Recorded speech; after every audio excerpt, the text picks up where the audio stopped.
Ya empezó la grabación. Bueno. Voy, como siempre, a compartir el archivo mientras...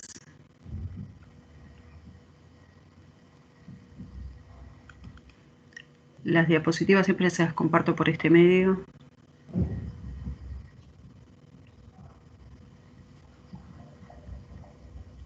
Que igual si no las ponemos ahora en pantalla. Bueno, ¿qué recuerdan de personalidad mientras se sube esto? Cuéntenme un poco. Cuando hablábamos de personalidad, ¿de qué hablábamos? Son las características que se les atribuye al individuo, que está relacionado con la psiquis, ¿puede ser? Sí. Pero justamente, ¿se acuerdan que cuando la semana pasada en parte articulábamos lo que pasaba en la comunicación y con la entrevista, decíamos que había determinadas conductas o reacciones que iban a producirse ahí en el espacio de la entrevista, producto de la interacción entre ambos, ¿no? Cómo uno reaccionaba a lo que el otro decía o justamente permanecía en silencio. Pero que en parte la entrevista nos iba a permitir conocer los rasgos de personalidad de alguien. ¿Por qué? Porque independientemente de lo que suceda en la interacción, hay algo que todos tenemos, que es un estilo, que va con nosotros donde estemos. Estamos en una entrevista y va a llevar nuestro sello. Estamos con nuestra familia y también tenemos una forma de comportarnos que estemos con quien estemos, las vamos a ir llevando. Y por eso es que cuando ustedes lean entrevista van a leer que, bueno, que la personalidad del entrevistado sea la que se despliega ahí. Es decir, sabemos que va a haber algo que sea producto de lo que sucede como comunicación, pero hay algo muy propio de cada uno que aun cuando nos propongamos cambiarlo o mostrar algo distinto, va a estar presente justamente, perdón, pero me escriben por privado y escribo veo el chat y entonces para ver si me quieren comunicar algo puntual de la clase. Algo que tiene que ver con un rasgo que es una disposición relativamente estable y por eso digo va con nosotros en donde estemos. Ya no depende de la situación, ya no depende de las preguntas que nos hagan, ya no dependen de lo que pasa, sino que solemos actuar de una manera determinada. Y a eso estable lo llamamos rasgo de personalidad. Justamente es nuestro estilo, es eso que pueden pasar 10 años y uno dice, soy así.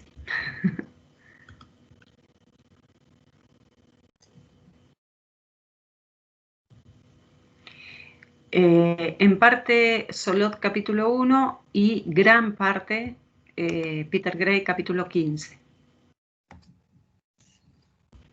Me preguntan por la bibliografía de hoy.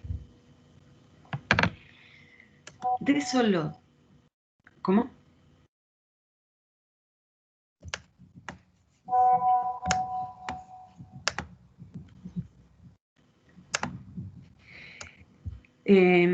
Solot, que les decía, reúne en su libro varias teorías de personalidad. Me voy a detener ahora en lo que es el título. Si ustedes se fijan, dice teorías de la personalidad debajo de la máscara. ¿Por qué? Esto tiene una doble connotación.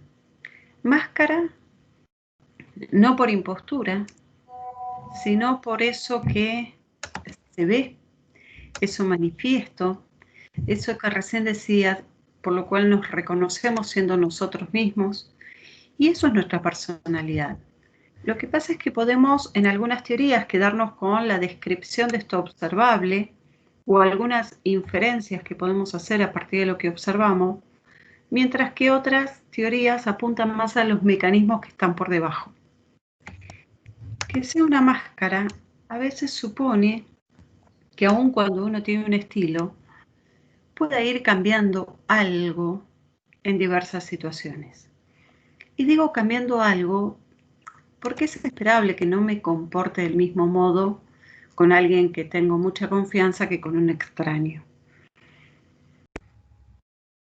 Pero es una variación dentro de un estilo. Y por eso decía, alguien que es muy conversador hablará diferente con un extraño, pero va a seguir siendo conversador incluso con extraños. En cambio, alguien callado o reservado va a seguir siendo reservado incluso con las personas más cercanas que tiene. Hablará a cuentagota, hablará media palabra, hablará cuando puede hablar, pero no se va a volver súper abierto en expresar todo lo que le pasa. De hecho, tal vez se enoja y permanece en silencio en vez de poder explicarlo, porque tiende a ser reservado. Y eso le va a pasar con extraños y con conocidos, aún con un matiz diferencial. Quizá la teoría de los rasgos, en la cual hoy me voy a meter, a diferencia de otras teorías, esta es una teoría descriptiva. Va a clasificar los rasgos, nos va a dar determinadas características de las personas de acuerdo con sus rasgos, pero no va a explicar por qué somos así. Lo único que nos va a llegar a decir, por estudios que se han hecho a partir de estos rasgos, es que el 50% de estos rasgos son heredados genéticamente.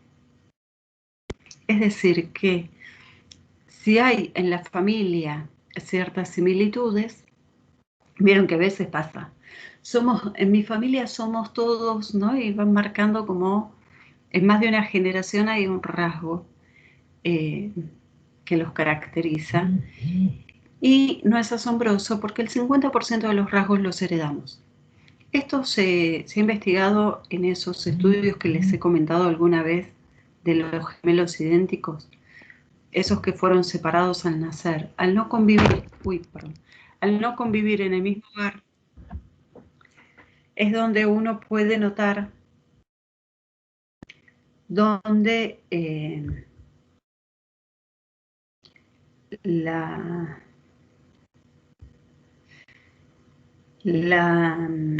me quedé mirando lo que subía, la bibliografía.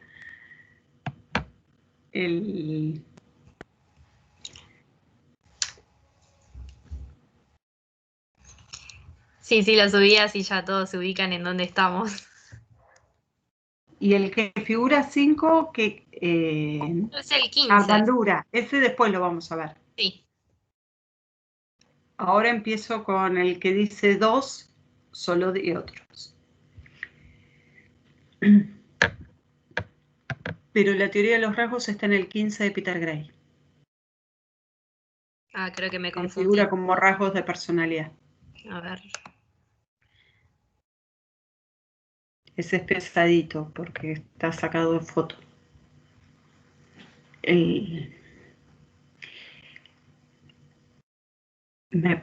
Me distraje. El 50% de los rasgos se debe a herencia genética y les decía lo que mejor nos permite estudiar esto son las parejas de gemelos separados al nacer. Vamos a ver que tal vez dentro de gemelos, mellizos o incluso hermanos convivientes, tal vez hay más diferencias que similitudes y también las vamos a tratar de explicar. El otro 50% depende del ambiente. Por lo tanto, gran parte de las experiencias que uno va teniendo a lo largo de la vida va haciendo que tenga que desarrollar conductas que tal vez ni sabía que tenía como opción. Yo suelo usar ahora el ejemplo de el aislamiento, como cuántos de nosotros nos vemos haciendo cosas que quizá ni hubiésemos imaginado en algún momento que íbamos a hacer, simplemente porque algo en nuestra vida cambió y bueno, tratando de responder a este cambio en el medio, uno dice, ¿Y qué hago? Por mi parte jamás pensé que iba a atender solo por teléfono o por videollamada, y sin embargo lo estoy haciendo. O dando clases así, siempre di clase en persona. Entonces, bueno, uno se va adaptando, es decir, va introduciendo cambios para responder a esos cambios que se van produciendo en el ambiente. Hay cambios que son enriquecedores y por eso llevan a que una persona tenga nuevas conductas, y otros cambios a veces son más inquietantes y por eso las personas dejan de hacer algunas cosas. Bueno, eso dependerá de qué ha promovido un cambio. Pero ustedes no sé si conocen la serie Breaking Bad. Ahí se ve claramente cómo alguien, a partir de que recibió la noticia de una enfermedad terminal, produce cambios en su vida. No sabemos si hubiese cambiado, venía con un malestar, ¿no? Al menos, si mal no recuerdo, en el primer capítulo se lo ve con un cierto malestar respecto a su trabajo, respecto a su estilo de vida. Pero no sabemos si hubiese cambiado a no ser que recibía ese diagnóstico tan duro. Y fíjense cómo en este caso su vida se transforma. No juzgo si favorable o desfavorablemente. Estoy marcando cómo a veces, en este caso, un diagnóstico, otras veces en la situación que recién decía, bueno, una prohibición de continuar con las actividades cotidianas como las veníamos realizando, lleva a que alguien empiece a buscar nuevas formas de actuar, o cambie su estilo, o adapte su estilo a la nueva situación. Y es por eso que dije que era relativamente estable. Porque hay cambios que se producen, no es completamente igual. Pero si ustedes leen en Peter Gray, van a encontrar que, por ejemplo, a personas que se le ha tomado el test de personalidad, vamos a suponer a los 20, y luego 30 años después se lo vuelven a tomar a los 50, es decir, pasaron 30 años en su vida, suele tener recurrencia en sus respuestas. Hay una coincidencia entre un 50 y un 70%, que no es menor, teniendo en cuenta que pasaron 30 años en su vida. O sea que miren si hay cambiado algo. Y por eso decía, bueno, a veces este tipo de estudios con gemelos o longitudinales nos permiten ver una cierta estabilidad en estos rasgos, pero no algo inmutable. Si fuese solo un condicionamiento genético, quizás sería, si bien el ambiente lo activa, sería más difícil de cambiar. Y sin embargo, hay hay cambios producidos por el aprendizaje, por cambio en las situaciones y a veces por obligación. Basta ver a los niños como el simple ingreso en la escuela no solo lo lleva a tener más palabras, lo lleva a tener nuevos juegos, lo lleva hasta ser mucho más imaginativo de lo que era antes de ingresar. ¿Qué hubiese pasado con ese niño si no iba a la escuela? Y no sabemos. Pero sí sabemos que había un potencial ahí que empezó a crecer a partir de su ingreso en la escuela. En ese punto es donde el rasgo, si bien nos permite reconocernos, y el libro menciona algo que era muy frecuente cuando al menos la gente más grande como yo se encontraba o nos encontrábamos con gente a la cual hacía muchos años que no veíamos. Vieron esas típicas reuniones, compañeros, claro, del secundario, compañeros del primario, que tal vez pasaron muchísimos años sin verse, y sin embargo, tal vez físicamente distintos, estamos todos obviamente, pero sigue siendo la misma persona, ¿no? O sigue teniendo, qué sé yo, el que hacía chistes, sigue haciendo chistes, y el que era muy amable lo sigue siendo, a pesar de lo que le haya pasado en la vida. Por eso es que, bueno, hay una cierta estabilidad que hoy decía nos permite reconocernos en quiénes somos.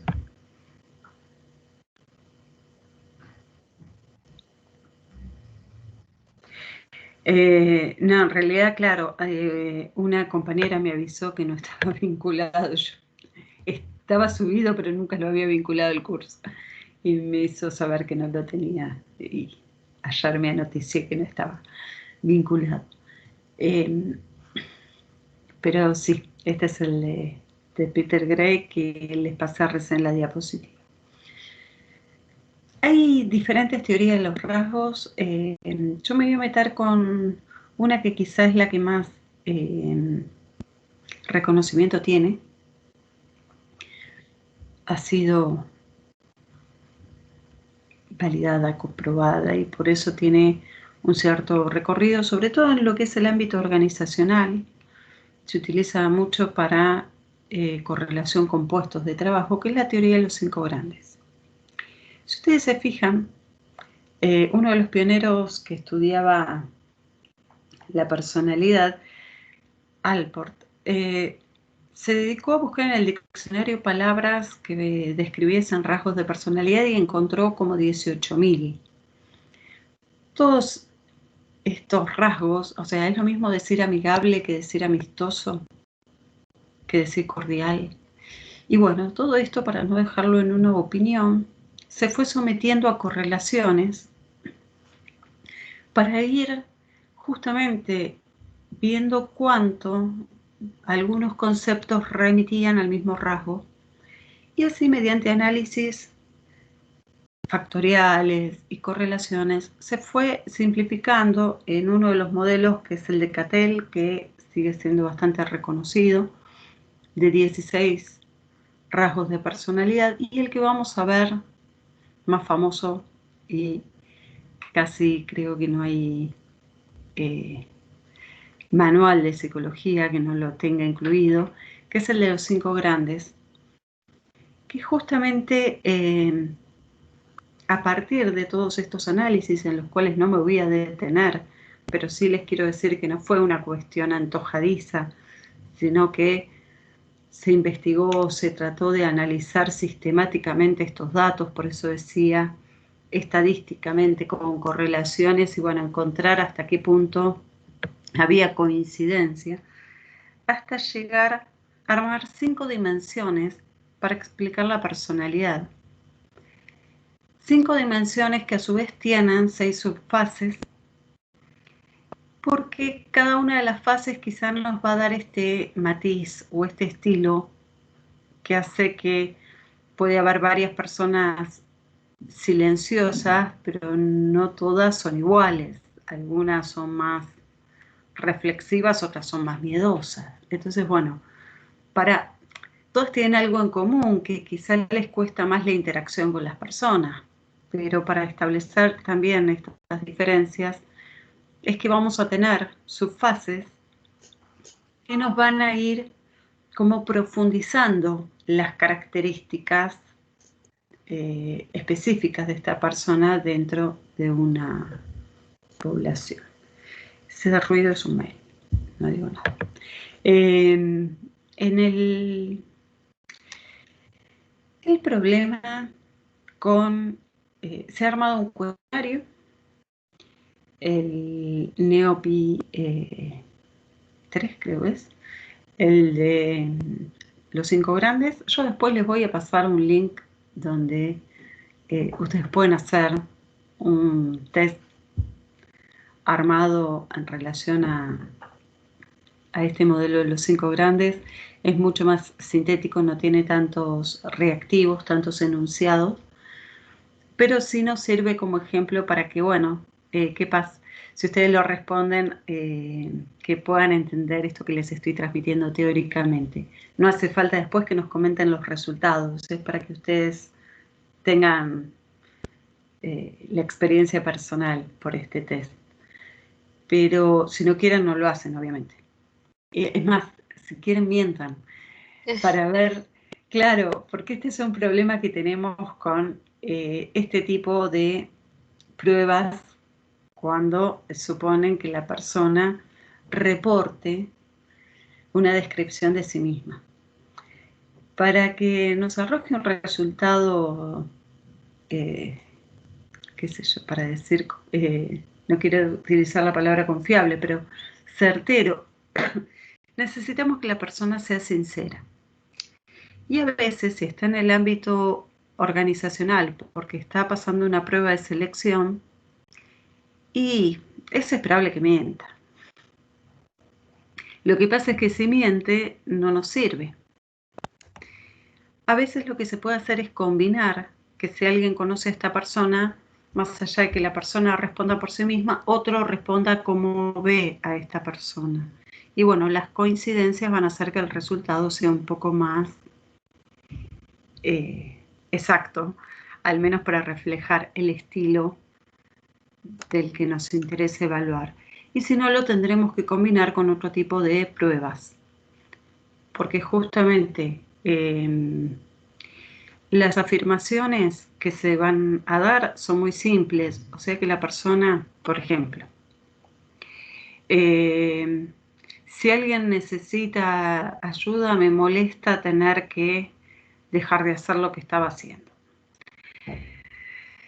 Digamos, no es algo tan complejo como para que alguien decida mentir. Uy, no, queda feo, ¿cómo voy a decir que me molesta estar ayudando?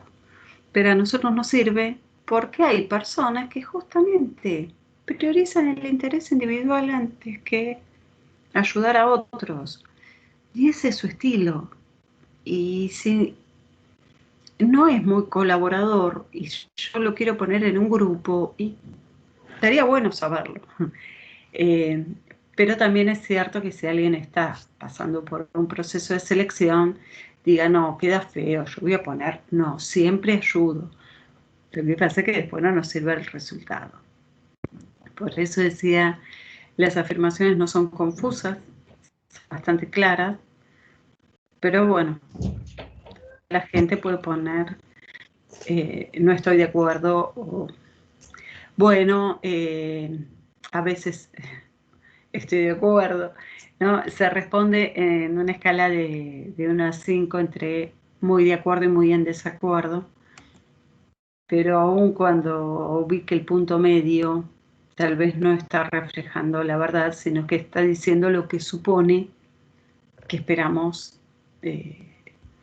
leer. ¿Ibas a hacer algún comentario, Leila? No, ¿Ah?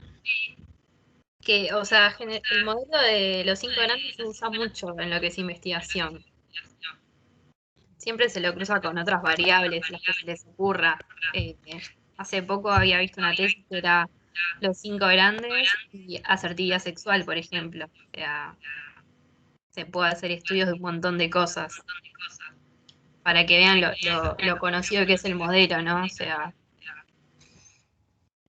Claro, por eso lo elegimos dentro de otras teorías de los rasgos, que hay varias, pero está bastante difundido y por eso decía, tiene su riqueza, porque justamente parte de lo que tiene este modelo, a diferencia de otros, es que en todas las dimensiones alguien va a responder algo. Es imposible estar ausente de alguna de las dimensiones.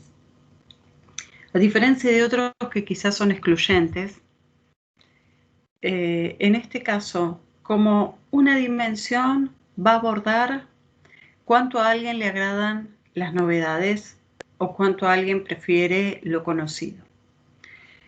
La otra dimensión va a evaluar cuán responsable es alguien respecto a una tarea o cuán desordenado es. Otra dimensión, cuánto le agradan las relaciones interpersonales o cuánto prefiere estar solo. Otra dimensión, cómo actúa frente a las situaciones problemáticas que le presenta la vida, es decir, cómo reacciona frente al estrés. Y finalmente, cómo es su trato en relación a otros, por eso decía cuán servicial o cuán egoísta, por llamarlo de algún modo ahora, es alguien. Nadie queda por fuera de alguna de las 5 dimensiones. En todo caso, lo que puede es puntuar más alto o más bajo. O esto que decía, quizá estar promediando, ¿no? Tiene ambos, quizá no le desagradan las personas, pero tampoco le encanta estar siempre reunido, por ejemplo. Tiene una puntuación ahí intermedia. Pero es imposible estar por fuera de estas dimensiones y por eso es que es tan extendido, ¿no? Porque sirve para explicar situaciones de la vida cotidiana. Recién hablaba Leila, ¿no? De la asertividad sexual, es decir, bueno, cómo hace alguien frente a la seducción. Sirve para, yo daba el ejemplo de desempeño en un trabajo. Si yo estoy tratando de ver cuánto se adecua a esa tarea, no me importa por qué alguien es así. Me importa saber, bueno, este trabajo requiere mucho orden, mucha atención, mucha concentración. Esta persona es lo suficientemente meticulosa al trabajar. Ahora, ¿por qué meticulosa? No me interesa. Me interesa saber si lo es o si es una persona más colgada o una persona más que se distrae más fácilmente, que no se adecue muy bien a esa tarea, no significa que no sirva para otra tarea. Por eso no pienso en estas diferencias de personalidad en términos valorativos. Siempre un rasgo va a ser muy útil para determinadas situaciones y a veces complicado en otras situaciones. Por eso no es ni bueno ni malo ser tímido o extrovertido, ser meticuloso o no serlo. Simplemente nos va a permitir algunas tareas y nos va a dificultar otras. Sí, les decía, aparte del reconocimiento es porque los cuestionarios incluso están validados, es decir, esos enunciados sirven para medir personalidad, nos muestran las diferentes facetas y bueno, que a partir de esto, como decía Leila, se pueda correlacionar con otras variables, es lo que también le ha dado su extensión a esta teoría. En parte decíamos, son rasgos heredados, pero solo una parte. Parte explica no solo la atracción sexual o la asertividad que alguien pueda tener a la hora de conquistar o de seducir, sino que parte de los gustos en general, de los intereses, parte, solo un 30%, pero no es un porcentaje menor, en parte están determinados por estos rasgos de personalidad. De hecho, estos estudios que se han hecho con gemelos idénticos muestran que preferencias, por ejemplo, por determinadas marcas, por lugares de veraneo, por lugares de residencia, por carreras, eran coincidentes en gemelos que habían vivido historias completamente distintas en hogares completamente diferentes. Entonces, bueno, no es un porcentaje menor, pero fíjense cómo se puede correlacionar, no solo con conducta del consumidor, con carreras, con sexualidad, y de ahí nuevamente que sea un modelo bastante extendido. ¿Cuáles son estas dimensiones? Vamos a compartir pantalla. Esperen que me pongo los anteojos, porque si no, no veo un corno. Pues yo lo tenía abierto.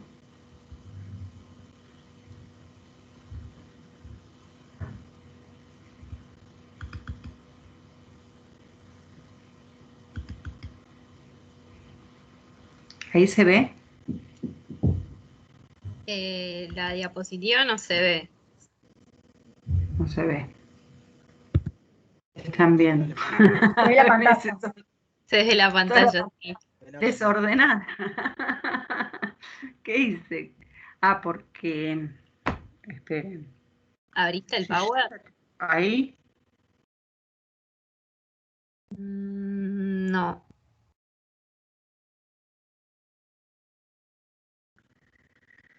Ajá. Bueno. Si no, deja de compartir y volver a compartir de nuevo y selecciona, abrí el Power y fíjate que te da la opción para seleccionar el PPT únicamente. Que hoy, Claro, lo que pasa es que si toco este, me va a aparecer la negación. Y yo no quiero abrir ese, yo quiero abrir este. Ahí. A ver. Estás pensando. Ahora sí. Bueno, acá están en el orden en que aparecen en el libro, pero si ustedes alteran un poquito el orden y ponen primero la apertura, después la escrupulosidad, después la extroversión, después la agradabilidad y finalmente el neuroticismo, van a tener el Ocean, que tal vez les sirva para acordarse. Pero bueno, si no cualquiera sea el orden, Ocean se vamos a dice ir, por las siglas en inglés. claro, ahí entendí, sí entendí. No le encontraba sentido. claro, sí, sí. La apertura de la experiencia aparece como O. ¿Qué es una persona abierta a la experiencia? ¿Qué los altero más? Si sigo el orden de la diapositiva o si hablo... Vamos a ver qué capta más la atención. ¿Sigo el orden de acá del libro? No, Ocean, está bien. Yo ya me acostumbré a eso. Sí, tal cual. Bueno, Sí, empiezo por bueno. la apertura de la experiencia. Esta dimensión, decíamos, lo que va a evaluar es el grado en que atraen las experiencias nuevas. Vieron que hay gente que algo lo sorprende, así sea un pan, y dice, ay, me encantó, porque no se la esperaba, ¿no? Le agradan las sorpresas, le agrada lo nuevo. Le divierte justamente, por ejemplo, de una película que no se esperaba ese final. Por lo tanto, son personas que más allá de abrirse a las nuevas experiencias, son esas las que les resultan placenteras y por lo tanto son capaces de dar a su futuro un recorrido o una dirección mucho más creativa, porque justamente están abiertos a lo que va a venir, ¿no? Casi como se hace camino al andar y no están tan preocupados en tener la certeza de lo que va a pasar.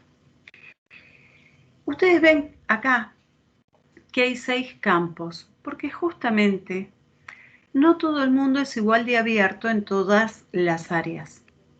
Alguien puede ser, por ejemplo, a nivel de la fantasía, muy imaginativo, muy creativo, con una curiosidad intelectual muy importante, pero tal vez no le guste el arte. Vaya a un museo o vaya, qué sé yo, ni siquiera se le ocurre entrar en una galería de arte porque lo supone poco práctico o lo supone aburrido o no lo entiende.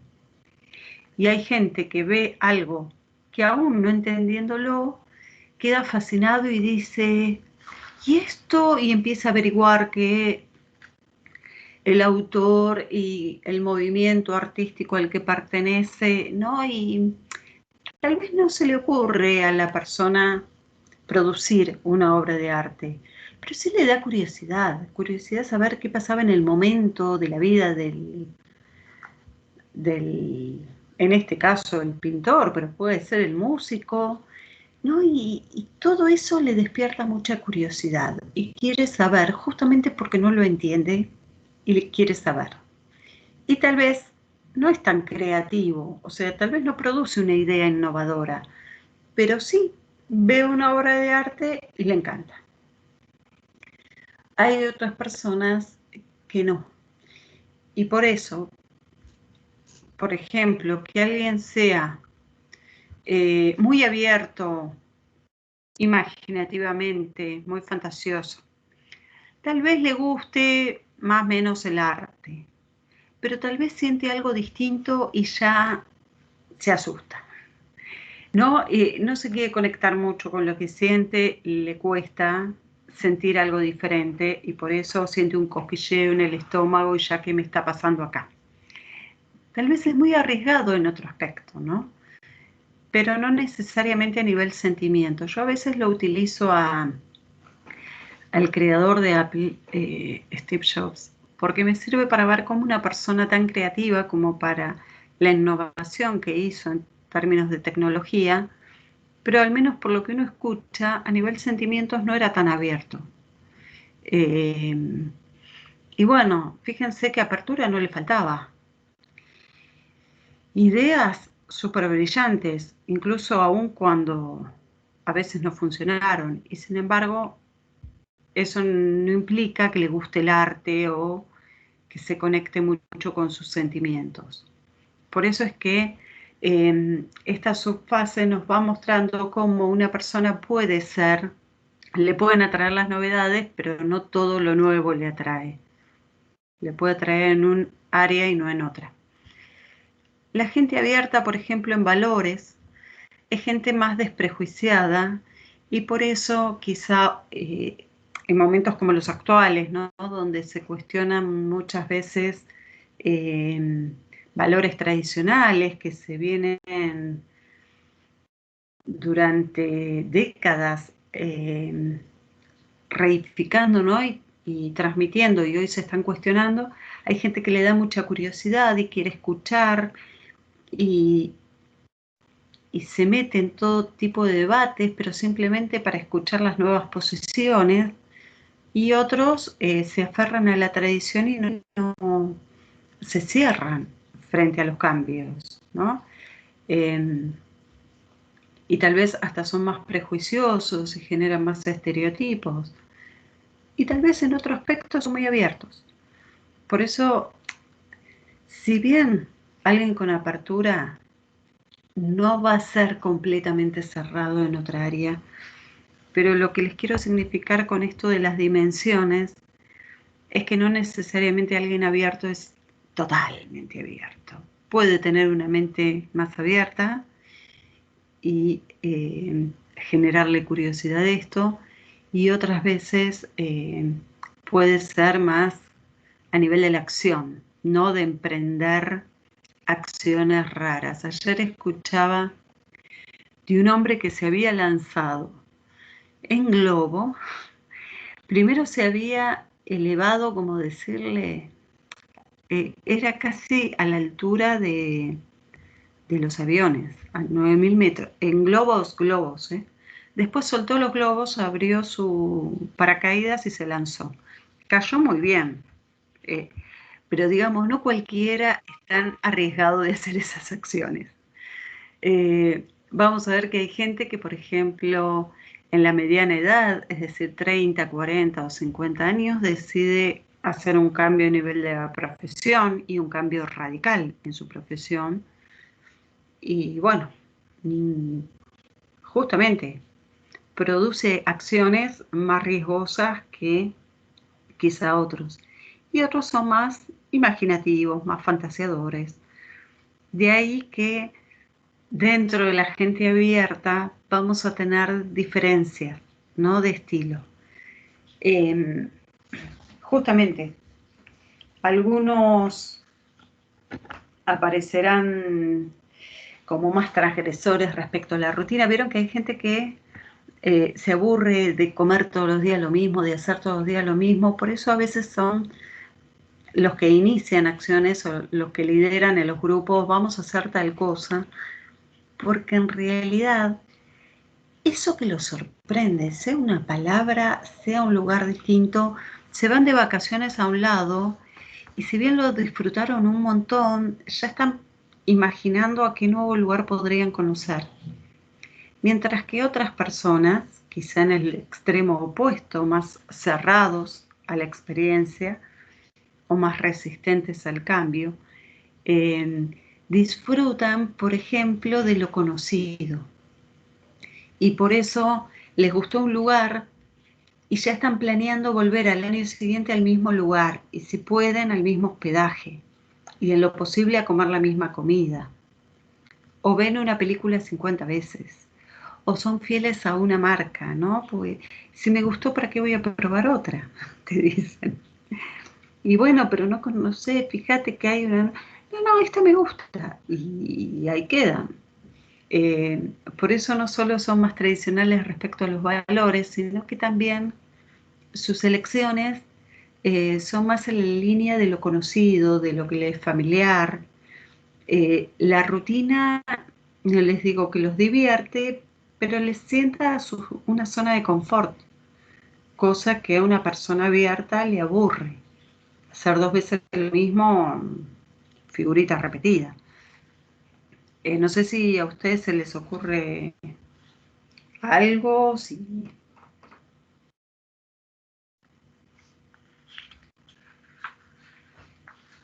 piensan en alguna película que vieron.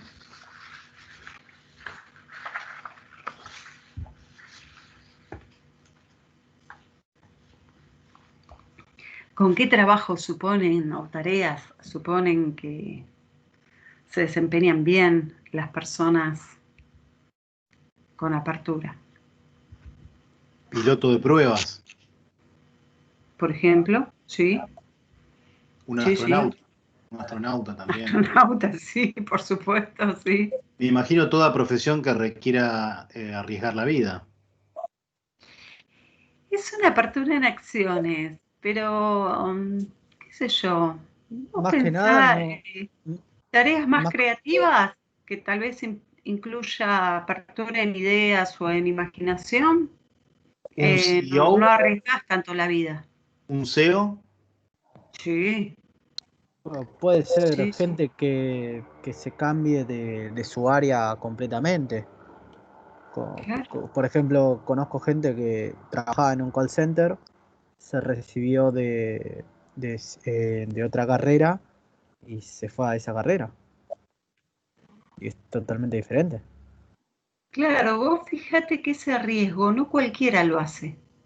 Hay gente que tal vez descubre que, bueno, tal vez no le gustaba tanto como suponía o no se ve trabajando de aquello que estudió y te dice, y bueno, pero ya lo estudié, ¿no?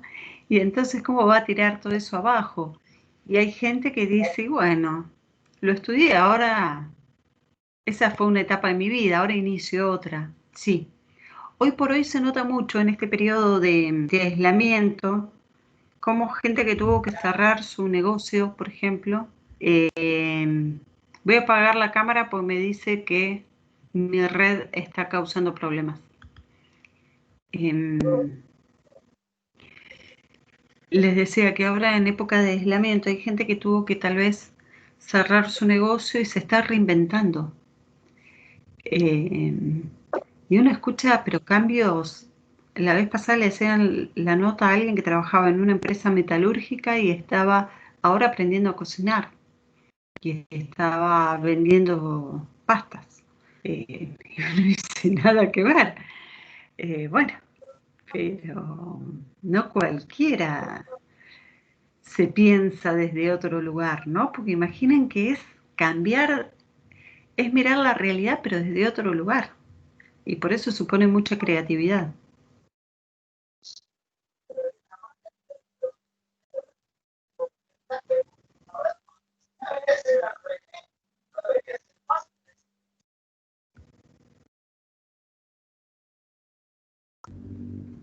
¿Quién estaba? Creo que le anda mal el micrófono. ¿A mí me escuchan bien?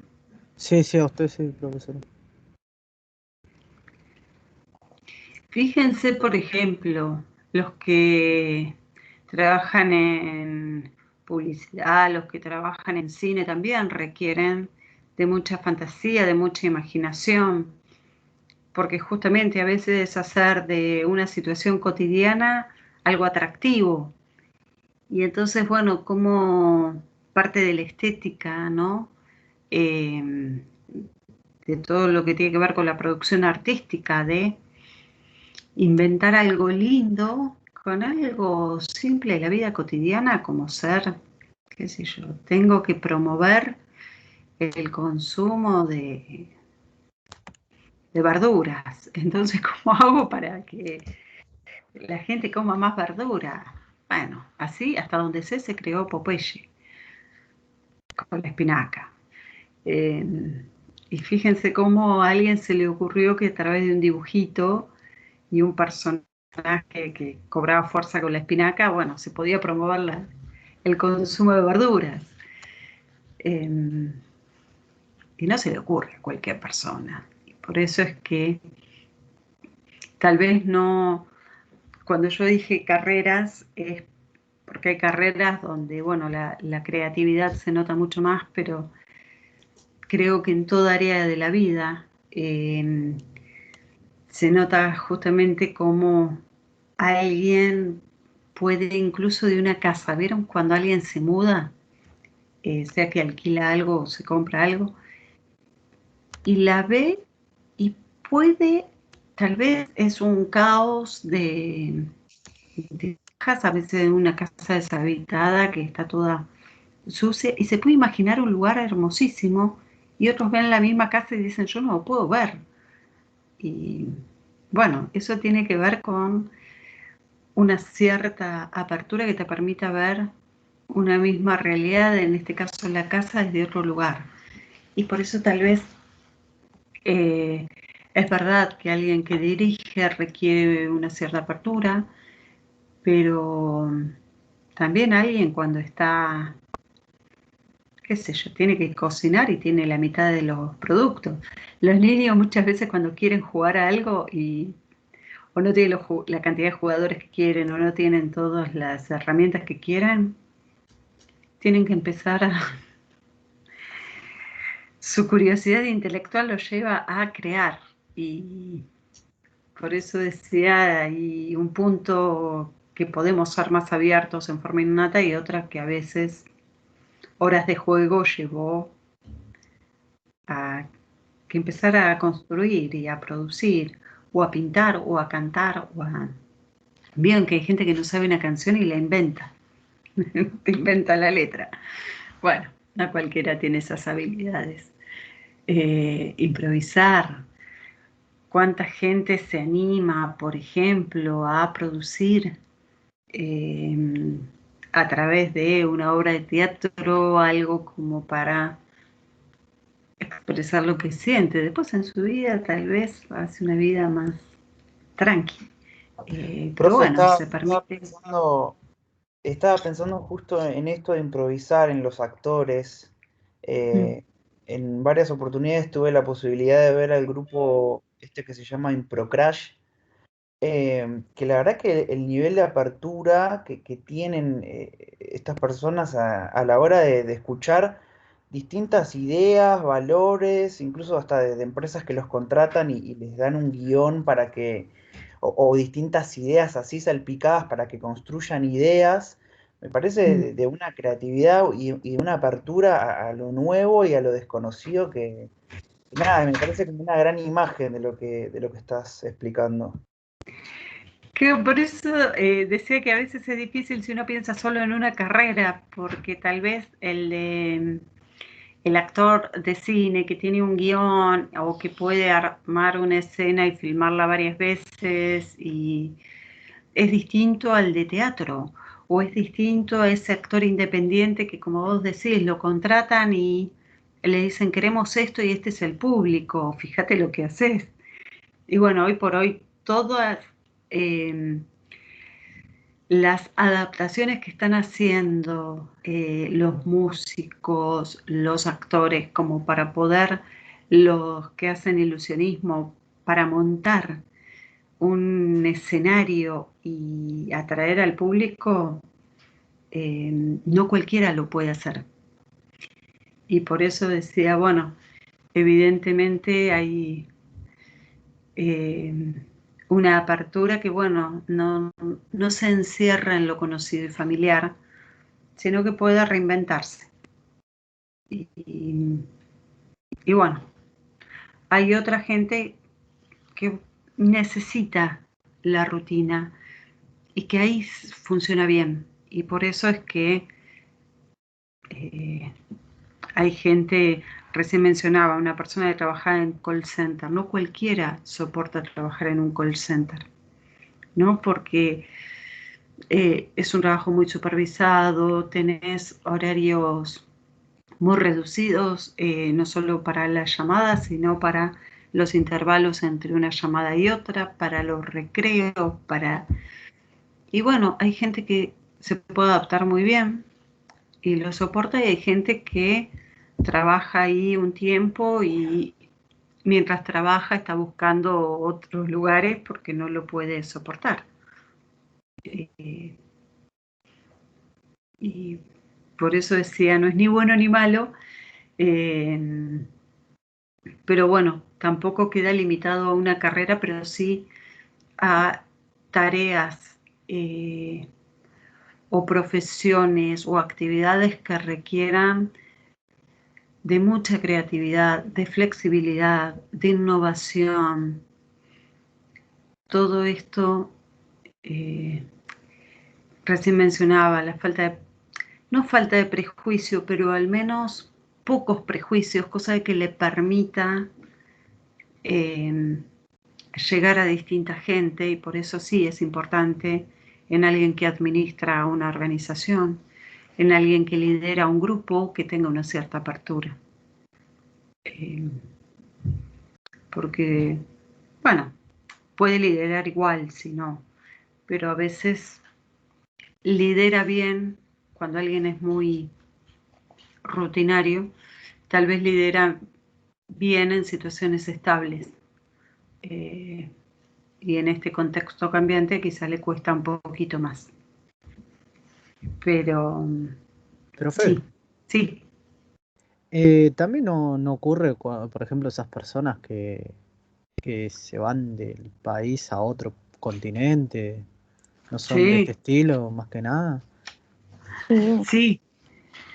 Hay gente que se va con trabajo y hay gente que se va, que agarra lo que tiene y va a ver qué encuentra. Y si vos le preguntás, ¿qué pasa si no encontrás nada? Y bueno, vuelvo. Sí. Los Sí, claro. Uno le dice, wow. Sí. Sí, que se va. Pero nuevamente, quizá ahora estamos hablando de los extremos. La mayor parte de la gente quizá no llega ni a tal extremo de la apertura ni a tal extremo de la resistencia al cambio. Igual, profe, estos factores, o sea, la apertura y las distintas cosas van variando según también la etapa de la vida en la que se encuentra uno o el momento en el que una persona puede ser muy creativa, pero muy abierta a los cambios, pero en cierto momento de la vida se arriesga más y en cierto momento se arriesga menos, ¿no?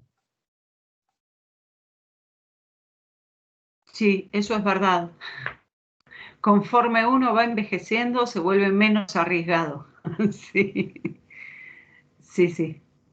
Le pasa a la gente que migra, profe, que, o sea, yo emigré ya hace 4 años, pero las personas que migran siendo más grandes no se adaptan y muchas veces se regresan.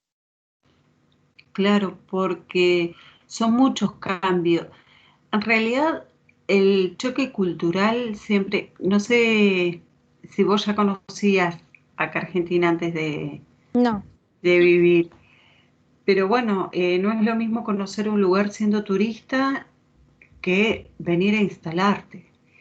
Y entonces lo que al principio puede ser entretenido y hasta divertido por lo diferente, llega un momento que se siente como un choque de no nos entendemos. Estamos, aún siendo de habla hispana, estamos en lugares distintos, hablando idiomas distintos y parece no haber códigos en común. Esto no solo le pasa a la gente que viene de otros países, también el trasladarse de una provincia a otra puede pasar, pero Sí, son 6 meses que a veces la gente no resiste y vuelve. Hay un momento crítico de o armar un código compartido, porque el mismo código nunca va a estar, pero armar como un código de tratar de entenderse mutuamente, o la gente lo siente como una gran incomodidad y vuelve. Sí, la apertura hacia los 50 años, o mejor dicho, después de los 50 años, hay como mayor estabilidad de estos rasgos. En niños y en adolescentes todavía se está formando la personalidad. Por lo tanto, es raro encontrar algo muy estable. Hay muchísimos cambios, hay muchísimos cuestionamientos, muchas experiencias. Por lo tanto, están buscando definir su personalidad. Después en la adultez ya esto se estabiliza, pero es cierto que después de los 50 años ya esto se vuelve mucho más estable. La apertura a la experiencia desciende con los años. Pero, por ejemplo, ya vamos a ver que la agradabilidad aumenta con los años. Y entonces, bueno, hay ciertos cambios que son producto, sí, del desarrollo. Y por eso se encuentra una cierta cambios previsibles respecto a la edad y otros que tienen que ver con la historia de cada uno. Pero sí está muy bien lo que planteaban antes. Alguien a los 20 años arriesga a cosas que tal vez a los 30 o 40 no los arriesga. Es verdad.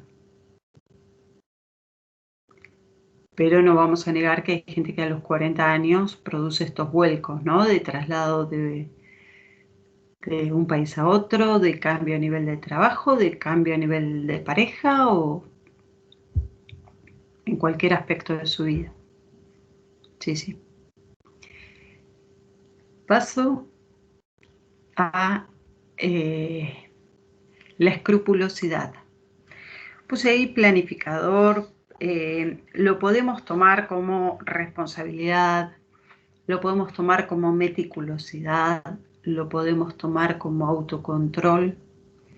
Es justamente cuánto alguien que se propone un objetivo es persistente en alcanzarlo y va sorteando obstáculos, pero justamente comprometido con eso, no toma decisiones, va haciendo proyectos, ¿no?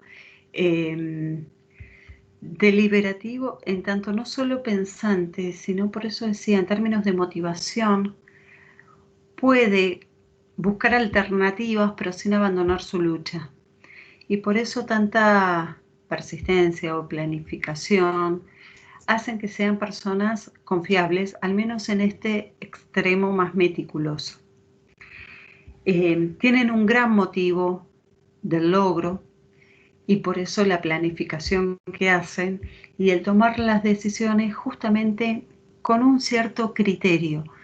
No digo que toda decisión sea planificada y pensada conscientemente de todas las opciones que haya, pero al menos no son tan impulsivas como quizá el extremo opuesto, más negligente, más que emparcha, que es más impulsivo, ¿no? Y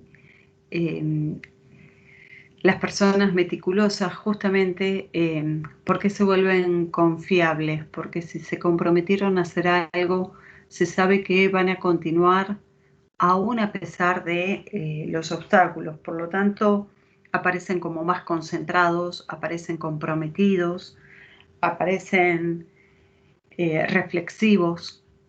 El otro día escuchaba al CEO de una industria, creo que era, ahora estoy en duda si era un laboratorio farmacéutico o una empresa química, pero bueno, no importa para el caso. Este hombre comentaba que Había habido un montón de cambios y sumado a esto las situaciones particulares de cómo se encarecen algunos productos, de cómo llegar a la materia prima que dólar mediante también se vuelve más costosa, y sumado al contexto de la pandemia, que la situación de la organización estaba bastante complicada, y él decía, pero yo trato de no transmitirle esto a mi equipo de trabajo. Yo les digo, vamos a encontrar la solución, porque justamente yo necesito que ellos puedan hacer las cosas.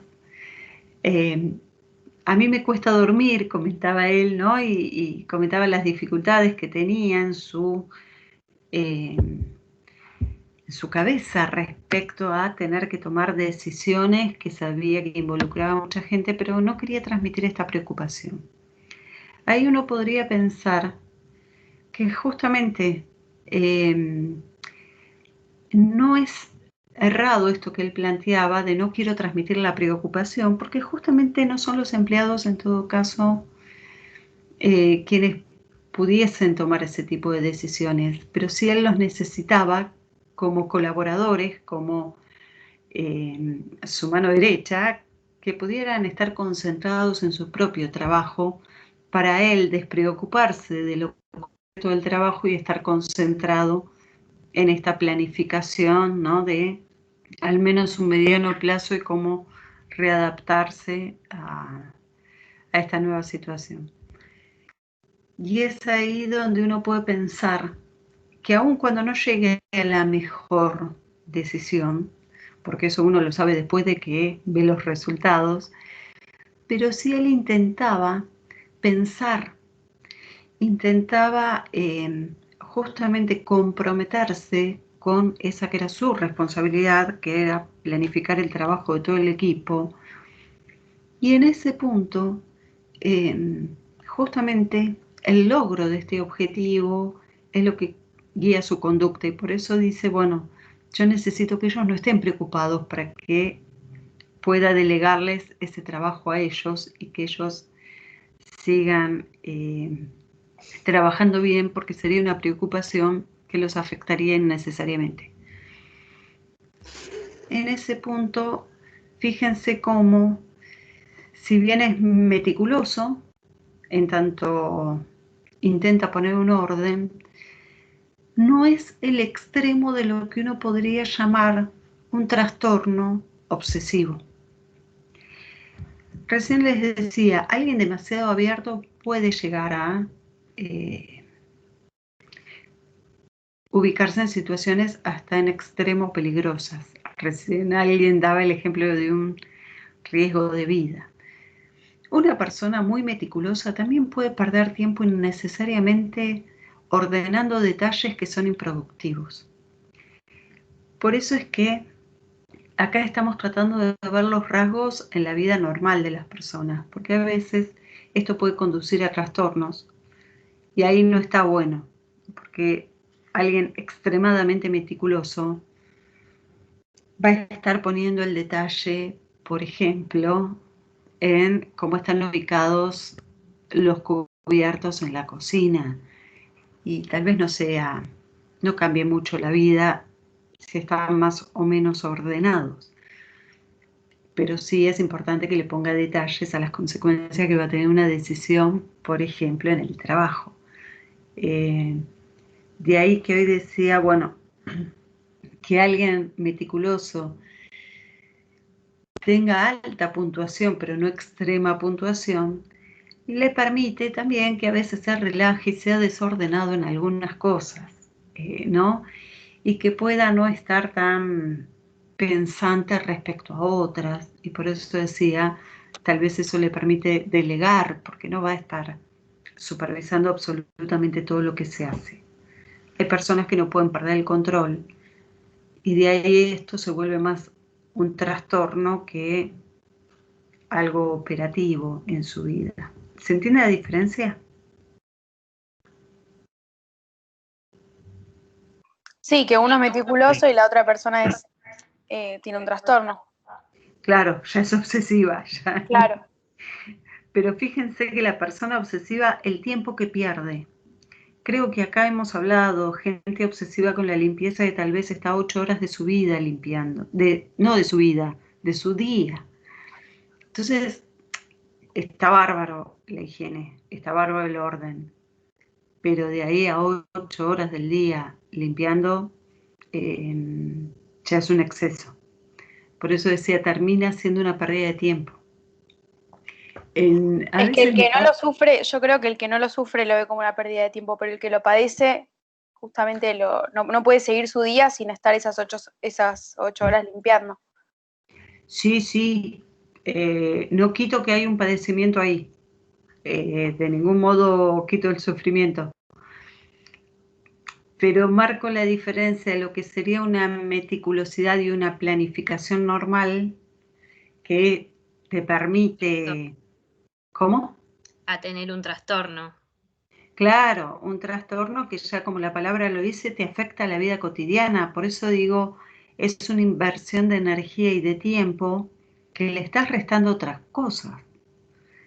Yo sé que la persona que lo tiene lo padece, pero por eso marco la diferencia entre lo que podría ser un trastorno de la personalidad de lo que es un rasgo esperable, aun cuando sea alto.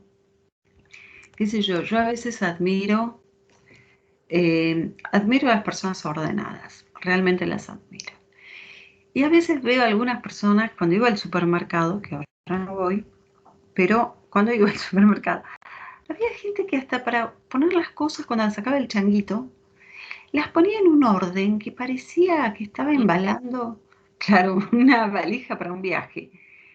Y yo los admiro, realmente digo, wow, yo puedo clasificar por húmedo, seco, frágil, pero de ahí esa forma de acomodar tan prolija me genera mucha admiración.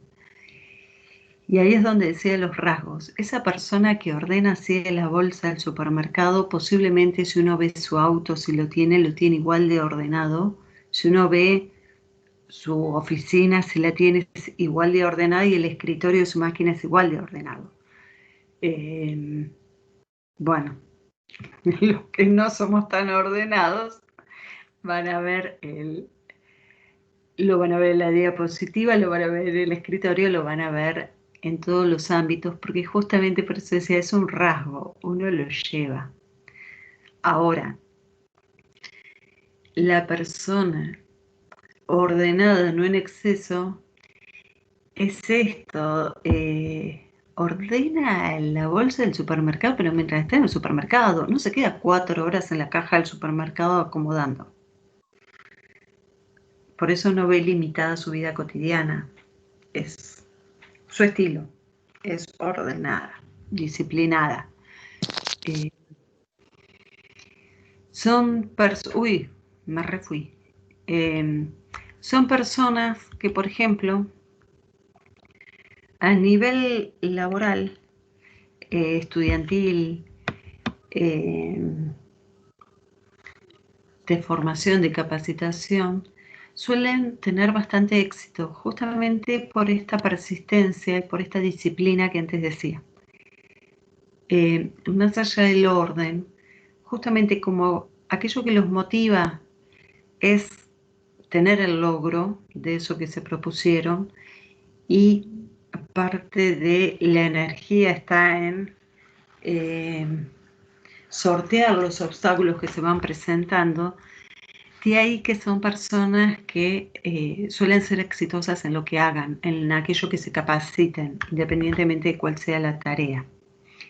Y como recién decía, esas decisiones pensadas, ese cuidado que se toman al dirigir un equipo, al guardar los productos del supermercado, también lo hacen con su vida, y por eso suelen tener menos problemas de salud que quizá las personas más en el extremo negligente, más desordenadas, porque justamente así como desordenan su trabajo, desordenan sus horas de sueño, desordenan su comida, y por eso a veces tienen más alteraciones, más allá de la profesión o de la ocupación, se les altera su vida por el desorden o la poca planificación, pues tal vez van a comer y ni siquiera se ocuparon de fijarse si había algo en la heladera, entonces terminan comiendo nada o terminan comiendo, qué sé yo, una galletita. Y no les pasó un día. Les suele pasar que, bueno, ¿qué hay? Bueno, se come lo que hay. Y bueno, esto una vez en la vida no pasa nada. Si esto se hace diariamente, suele tener efectos. Por eso, bueno, cuando hoy decía los rasgos se llevan a todas las áreas. Laboral, social, en este caso cotidiana, de la comida, del sueño, sí. Viendo el PowerPoint, por ejemplo, la personalidad, escrupulosidad. Usted pone ahí competente, incompetente. Quiere decir que cualquier persona con ese rasgo puede ser una cosa o la otra, ¿verdad? ¿Así se entiende? La escrupulosidad va del lado competente. En el extremo opuesto tenés el poco escrupuloso o el poco meticuloso incompetente. Es decir, que tal vez se propone un logro, pero frente a los obstáculos enseguida se detiene, no se desanima, no abandona. Claro, Va porque por un camino, algo lo distrajo y ya está. O sea, competencia en tanto logro de metas que se propone, motivo de logro. Sí, perdón, Leila, que te interrumpí. no, lo que quería aclarar para que no se confundan es que estos 5 rasgos están en todos los sujetos y generalmente se mide si tiene niveles altos o niveles bajos, para que no se confundan que, o sea, el que sea un nivel bajo no significa que no lo tenga, sino que está, pero en niveles disminuidos. Claro, por ejemplo, alguien competente, cada tanto cuelga la toalla, cada tanto se relaja, por eso decía, suele ser persistente, pero bueno, a veces no insiste o puede tener áreas en las que es, recién decíamos, más desordenado. Por eso es que dije, no es el extremo de siempre ser competente, y ya vamos a ver cuando veamos concretamente motivación, que como todo extremo puede ser un trastorno. Ser persistente está bueno, sí, porque en este caso hace hasta las personas confiables. Vos sabés que si se lo propone lo va a hacer, o al menos va a intentar todo para hacerlo. Y en todo caso, si no le salió fue porque no se pudo, pero no porque no lo intentó. Ahora, el extremo de una persona persistente es complicado, porque es una persona que nunca revé sus objetivos. Nunca, es como que insiste en el error. O sea, cuando algo no sale, está bueno que alguien diga, bueno, ya está, lo intenté. Tal vez no a la primera que no sale. Pero el extremo de la persistencia puede ser tan perjudicial como decíamos el extremo del orden o el extremo. Para alguien puede ser muy frustrante. Por eso es que no siempre alguien muy motivado por el logro le va a ir bien, puede llegar a un trastorno, ¿no? Que quede obsesionado con algo y no pueda buscar alternativas. No sé si aclaré u oscurecí.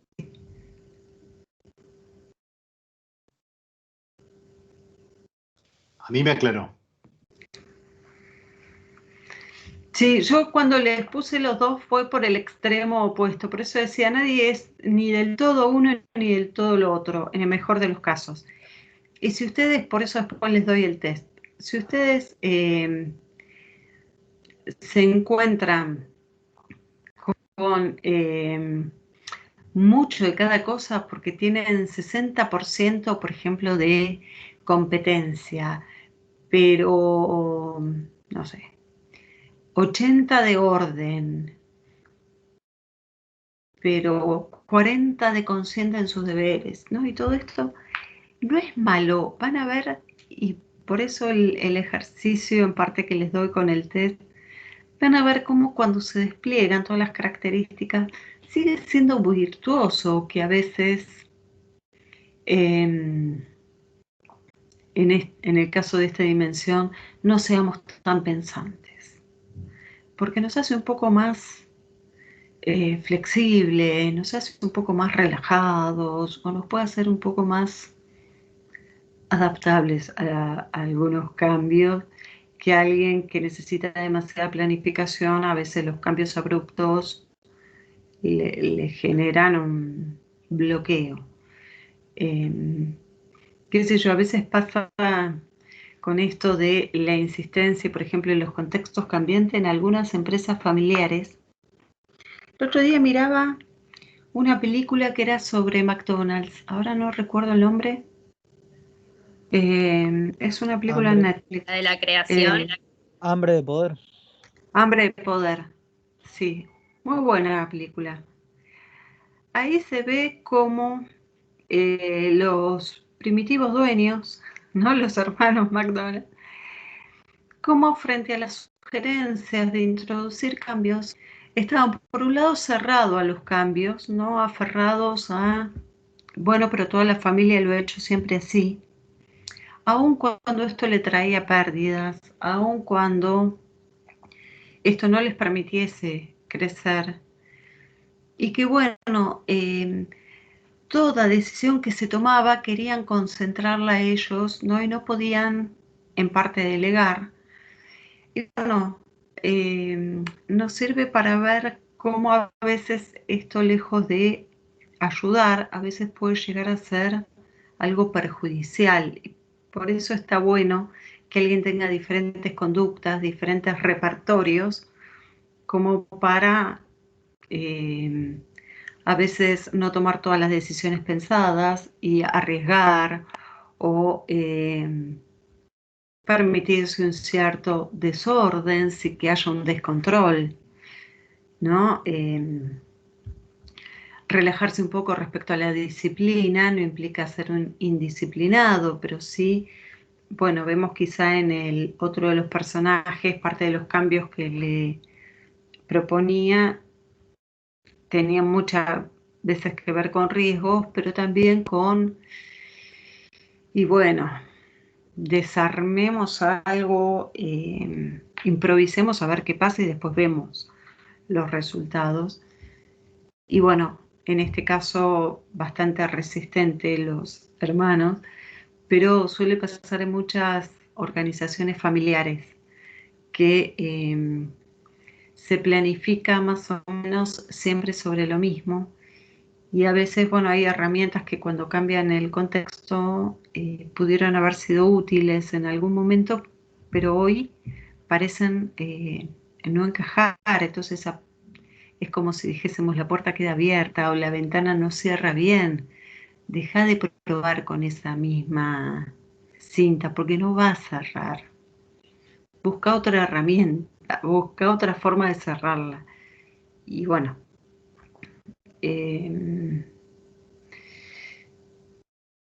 por eso decía, a veces algo de indisciplina, algo de desorden, viene bien. Sobre todo, aunque sea para tomarse vacaciones. Imaginen a alguien tan meticuloso que está en las vacaciones, ordena. Son personas que a veces te dicen que se cansan de pensar, como que su cabeza no parara. Y bueno, está bien a veces ver una película y no pensar en nada, o sea, qué sé yo. Hay gente que para eso borda o cocina o canta. Y son momentos en los que se permite tener la mente en blanco. Y está buenísimo, porque a partir de eso después carga energías. O sea, y fíjense en que entre una cierta entrega así al desorden está lejos de un descontrol. Por eso es que cuanto más amplio el repertorio de alguien, más le permite actuar diferente en distintas situaciones.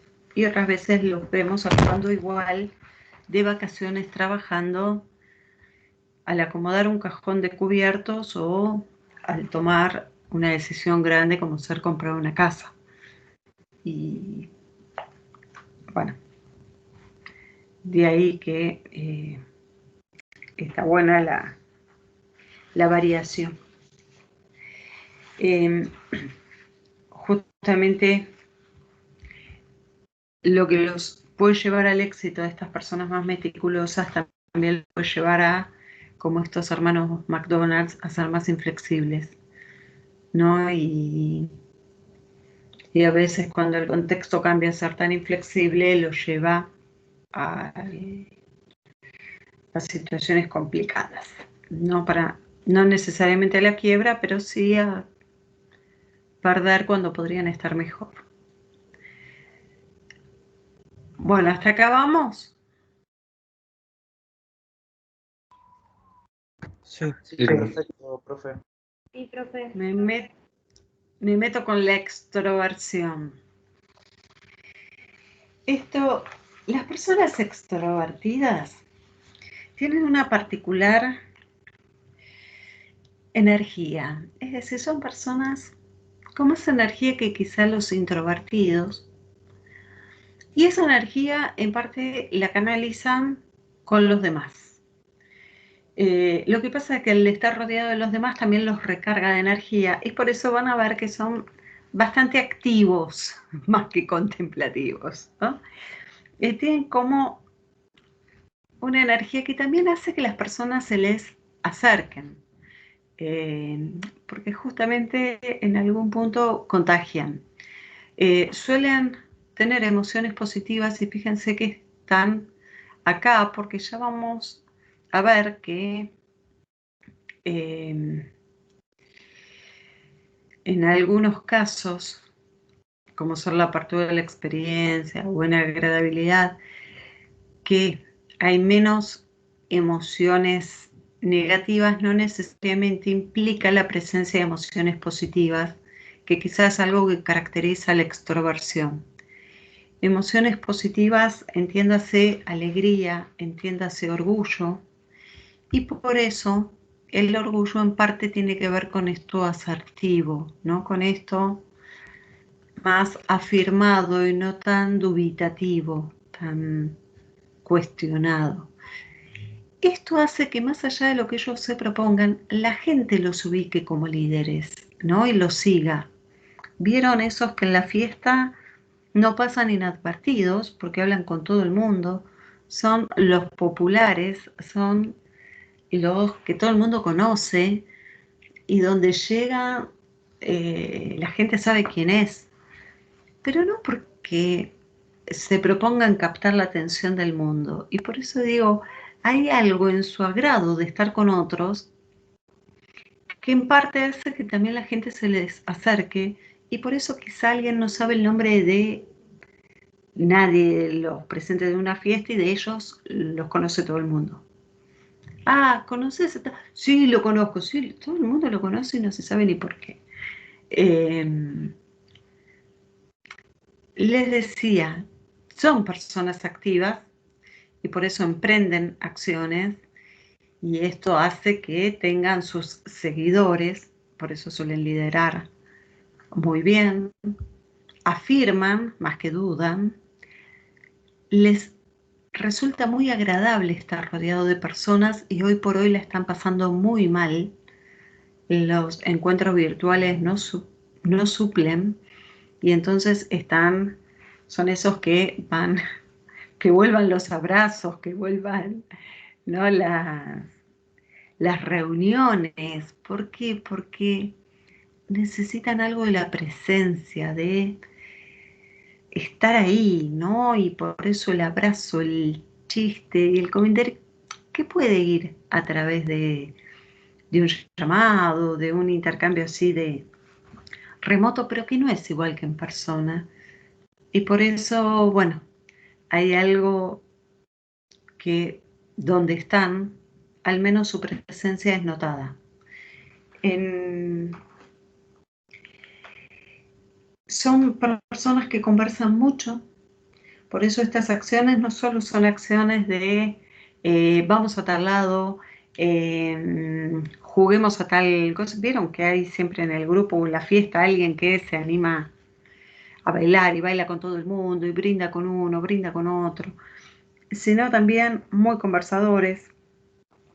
Y en este punto son personas que incluso respecto a sus afectos, sus sentimientos, son bastante abiertos y por eso tienen a veces mucha franqueza en lo que hablan. Parte de estas emociones moduladas es justamente si algo les pasa, aunque sea para contarlo vía anécdota, aunque sea para hacer de eso un cuento cómico, pero lo relatan, quizá no lo ocultan por vergüenza, lo usan como para... Y todo el mundo después se ríe de lo que le pasó. Y bueno, en eso parecen estar mucho más relajados. Verán que esto los hace buenos líderes en los grupos, tanto grupos personales como grupos laborales. Ahora eso no quita que una persona más distante o más silenciosa, ¿no? Que se queda mirando sin involucrarse activamente, o sea, más callada, más silenciosa, o que se queda en un rincón, más retraído en esto de no animarse a dar una opinión. O sea, hay mucha gente, tal vez es un grupo pequeño de 2, 3, sí, pero si ya hay 10, 20 personas no hablan. Hay personas a tal punto que, qué sé yo, en una fiesta no se animan ni a comer, ¿no? Porque los están mirando. Y bueno, comen antes de la fiesta o comen después cuando termina. O buscan, qué sé yo, menos ruido, menos bullicio, no tanta gente. Tal vez no le desagrada a la gente, pero no tanta gente. No tanto ruido, no, algo tranqui, ¿no?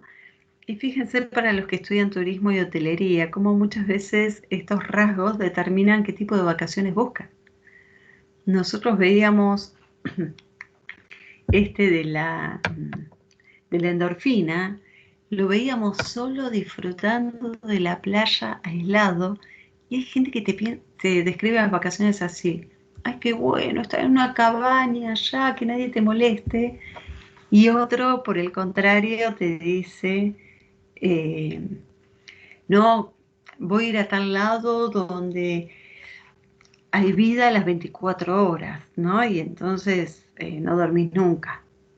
Y bueno, en parte tiene que ver con qué es lo que les resulta divertido de hacer en las vacaciones. Ahora les pregunto, una persona que es más dubitativa o que se aísla y no cuenta mucho su vida privada, que es más distante, ¿vieron esas personas que te saluda y te da un beso así como tímidamente, no es tan efusivo y tan de abrazo fuerte? ¿No puede liderar un grupo?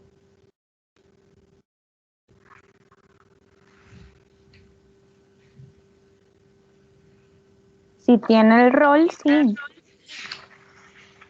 ¿Solo depende del rol? Creo que depende de la situación. Sí, Si yo es creo una que es una situación- cuestión. Decide. Si es una situación de crisis o respuestas inmediatas, una persona que es dubitativa y que no cree en sí misma, no le van a seguir la gente. Pienso yo, no te sé. dije que no confía en sí misma, ¿eh? A mí me Pero pasó dijo- un ejemplo laboral sobre eso. Sí. Yo tuve un líder donde no tenía características de líder y él se daba cuenta más que nada por el tema de la extroversión, que no podía llevar a cabo su personal, no tenía esa llegada, y lo que hizo cuando se dio cuenta, para poder cambiarlo y empezar a tratar su extroversión, fue hacer teatro. Entonces, de esa manera, él, o sea, no tenía las características extrovertidas de un líder, pero las modificó y pasó quizás de algún otro tipo de rasgo que él tenía a ser más sociable, a poder llevar el equipo más adelante, a demostrar sus emociones, y antes era totalmente lo opuesto. Claro. En este caso, bueno, tuvo algo de apertura que le permitió cuestionar su lugar y de ahí establecer un cambio, y eso está buenísimo. Pero ¿por qué le corregía a él que dude, que no vaya solo con lo afirmativo, lo decisivo de una posición? En parte, el ser más contemplativo, en parte le hace ser un poco más reflexivo. Que no por nada, fíjense cómo en este caso, el que pudo contemplar la situación le permitió ver cómo estaba fracasando en su tarea. Y por eso encontró la forma de al menos superar ese obstáculo. Ojalá que le sirva para vincularse en otras áreas más allá del trabajo. Pero justamente no ha sido sin quizá observar a veces de afuera la situación. No ha sido quizás sin poner en duda algo de lo que sentía o de lo que hacía. Por eso, esta pregunta que les hago, parte aparece en la diapositiva como uno de los casos, ¿no? Para reflexionar. Nunca hay un líder bueno para todas las situaciones. Porque si bien es cierto que a veces un líder está bárbaro, que inicie las acciones, que empuje, que sea cálido y hable con todos, pero es cierto que incluso alguien callado, quizá no pueda hablar con todo el equipo junto, pero puede ir reuniéndose con cada uno, o puede ir desde su silencio, marcando o comunicando de otras formas no verbales aquello que quizá tiene dificultad en expresar verbalmente. No necesariamente ser introvertido lo haría un mal líder. Tal vez no sea buen líder para todas las situaciones y en todos los contextos, pero nunca lo es para todo. Y por eso hay muchas teorías que tratan de definir el líder de acuerdo a la situación. Se llaman teorías de contingencia. Porque justamente a veces se necesita alguien más ordenado, pero a veces se necesita alguien más innovador, a veces se necesita alguien que genere una dinámica en el grupo, y otras veces se necesita alguien que capte lo que a cada uno le está pasando.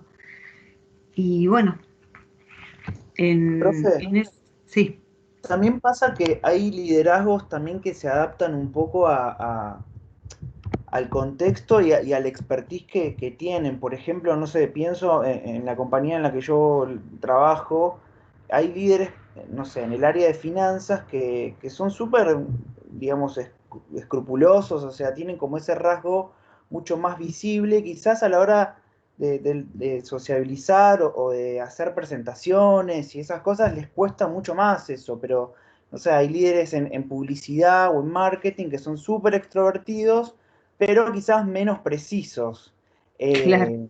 Me parece que tiene que ver un poco con eso, con cómo se adapta ese liderazgo al estilo de cada área y de lo que cada área requiere, ¿no? Sí, por supuesto. Y además por eso también decís de la situación. Y en el mejor de los casos, si en un equipo de trabajo podés combinar lo más indisciplinado, creativo y sociable de un creativo publicitario con la disciplina, la meticulosidad y lo más práctico de lo administrativo, a veces pueden armar un equipo muy interesante, porque cada uno aporta desde su diferencia. porque uno lo ayuda a focalizar y el otro le ayuda a ver nuevas ideas. Uno le pone la precisión que requiere y nuevamente, fíjese en un líder de una investigación. ¿Por qué no podría ser alguien más introvertido? Si justamente tal vez no necesite interactuar tanto, y lo cual no quita que pueda conducir muy bien un proyecto de investigación. Claro, Por eso me eso, dispara una pregunta, digo, ¿qué conviene más en esos casos? Digo, cuando se trata de gestionar el desarrollo de un líder, digo, posicionarse en aquello que le falta desarrollar, no sé, en un líder de finanzas, la extroversión, o posicionarse en que es súper meticuloso y detallista y potenciar esa habilidad en realidad. No depende del objetivo. mira, le voy a dar también la palabra a Leila porque tu pregunta es un poco difícil. Personalmente yo creo que no somos quienes como para cambiarle la vida a alguien. Por eso a lo sumo lo que podemos es seleccionar qué persona responde mejor a qué tarea y en ese momento. Una cosa es reasignar personas a un equipo o a una tarea y otra cosa es pretender que esa persona cambie, excepto que la persona quiera cambiar. Totalmente. Entonces vos ahí podés guiar. Pero yo ni en un trabajo, ni en una pareja, ni con un vecino pretendería que cambie su estilo. Excepto que la persona quiera cambiar y venga y me diga, quiero cambiar, ayúdame. Esa es mi posición.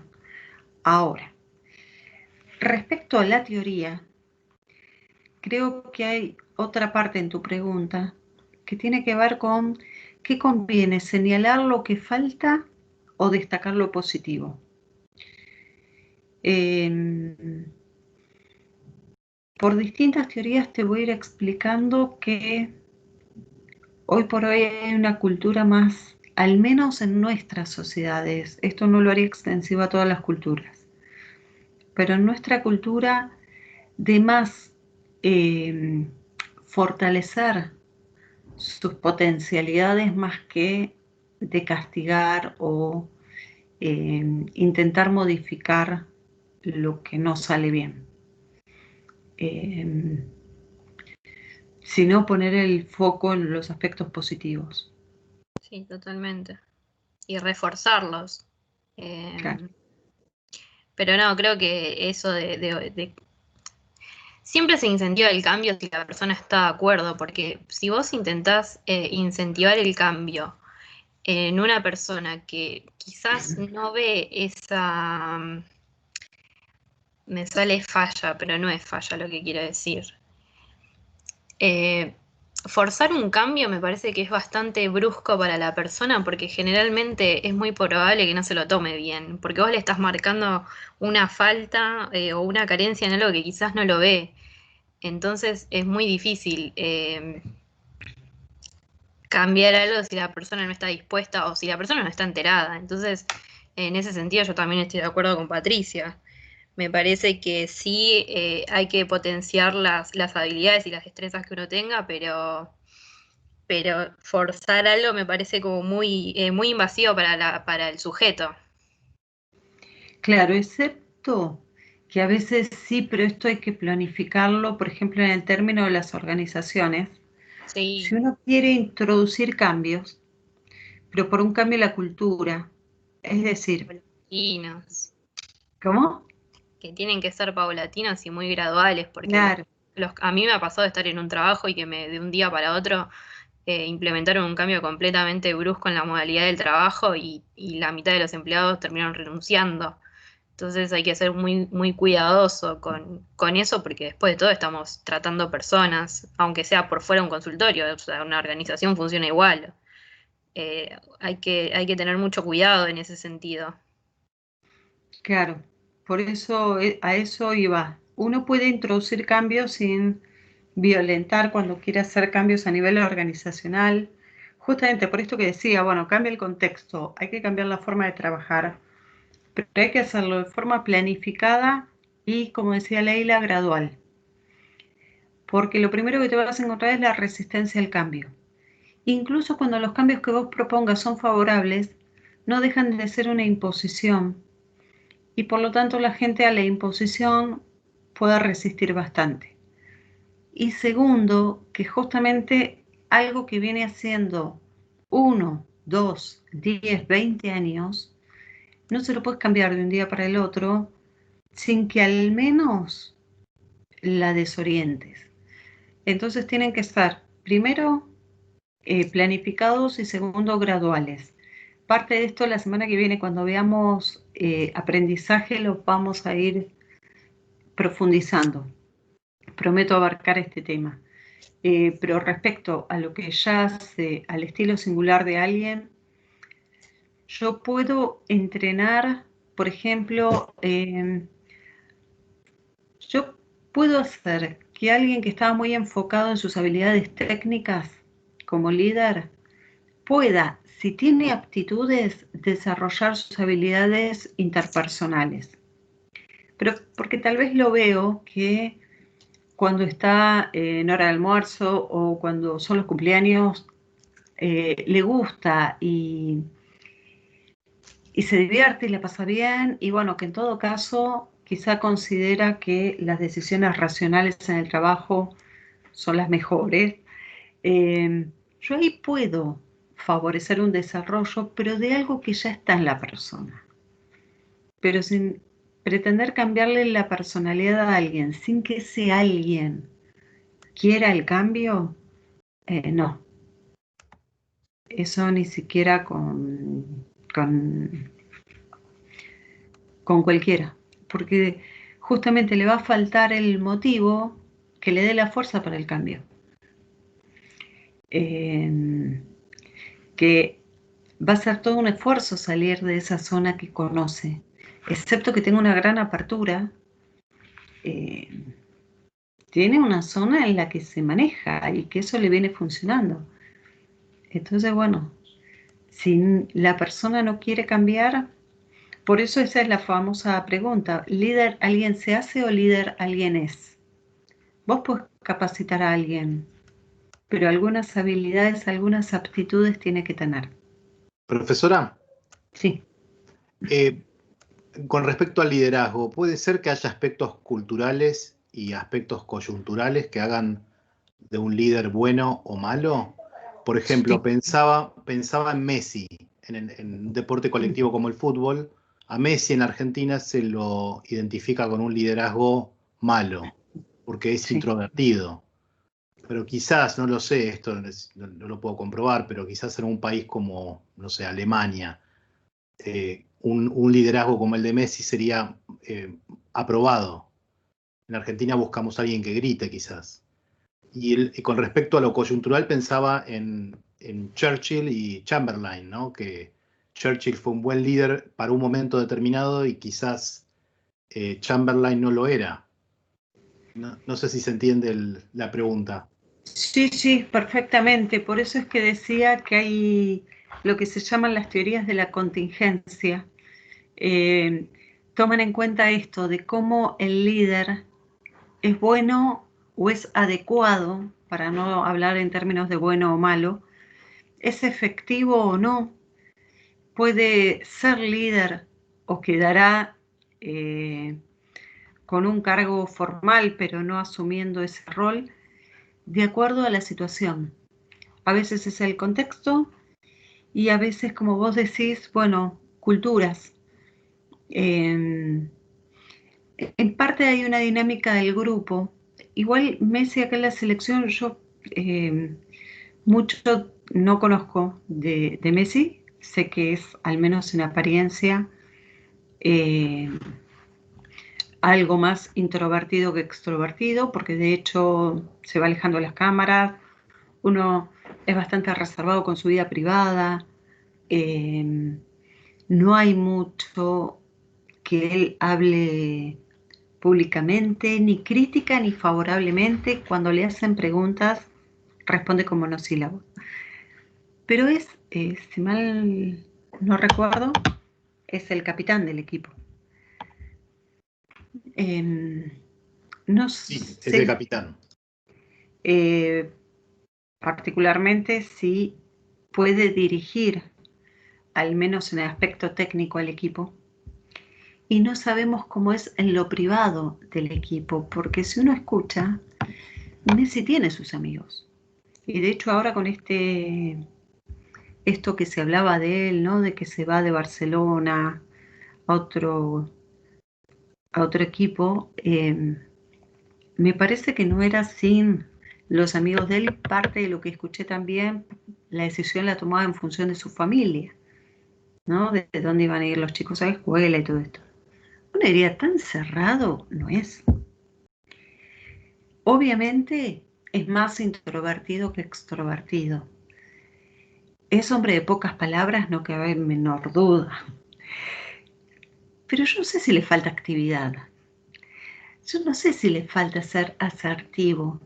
Y por eso tal vez se encuentra, tal vez no en todo equipo, tal vez con Barcelona consiguió una comunicación diferente que con la selección argentina, pero a veces puede comunicar no verbalmente y tal vez encuentran modos de comunicarse no verbal que sirve para que él transmita algo al equipo y por eso puede liderar incluso siendo una persona introvertida. No me quiero meter mucho con él porque desconozco, sé que algo pasa porque se escucha hace años que hasta su desempeño respecto a la selección no es comparable con lo que rinde en el Barcelona, no sé ahora en el nuevo equipo en el cual se incluye. Pero dudo que sea una cuestión geográfica o solamente cultural. Pero es cierto que en una cultura donde la efusividad no es tan valorada, donde justamente la cerveza no se vende por el sabor del encuentro, quizá tenga otro tipo de lazo con la gente que lo que puede tener acá. Pero igual no parece tan poco amigable o tan antipático. Tal vez es más reservado, ¿no? Y restringe más, qué sé yo, a su familia, a sus amigos, a algunos periodistas, pero ahí, bastante más restringido. Pero bueno, estoy hablando en parte de un personaje público, pues la verdad que a él no lo conozco y no sé cuántas notas ha dado así como extensas. Es más lo que otros hablan de Messi que... De hecho, hace poco cuando uno de los compañeros de la selección, no sé si era el Kun Agüero, uno que era un poco más extrovertido, cumplió años, le preguntaron si lo habían saludado su compañero. Sí, que Messi le había puesto feliz cumpleaños, o feliz cumpleaños amigo. Y bueno, es así, es un hombre silencioso, poco hablador. Lo cual no implica que si el otro lo considera su amigo es porque de algún modo ha transmitido algo que los une. Pero bueno, obviamente creo que era el Kun Agüero, no estoy segura, pero bueno, mucho más extrovertido él. Y por eso puede contar algo tan íntimo como de qué modo lo saludaron. De Messi se filmó hasta el casamiento, pero no escuchamos qué le pasó cuando se casó, ni escuchamos qué le pasó con los hijos, ni qué le está pasando ahora con el cambio de club. Se reserva.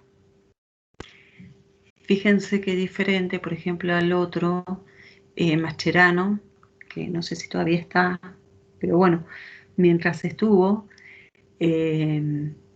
justamente su calidez, su forma más de aproximarse a sus compañeros, ¿no? De hablar con la prensa, le hacía también ser líder de ese grupo, sin sustituir a Messi. Por eso es que en un equipo puede haber más de un líder, o en una misma situación un líder puede ser muy eficaz e ineficaz en otra. A veces se necesita alguien más cálido y otras veces se necesita alguien más frío, más pensante, que tome decisiones concretas, más centrado en la técnica, más disciplinado, y otras veces alguien mucho más abierto, que innove, que descontracture.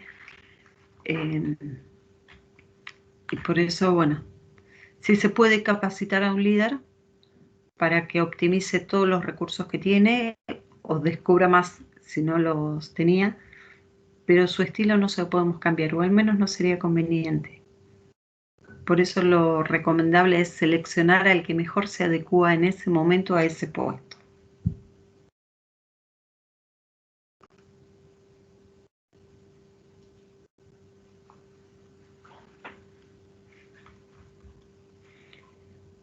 Bueno, ahora me quedan neuroticismo y agradabilidad.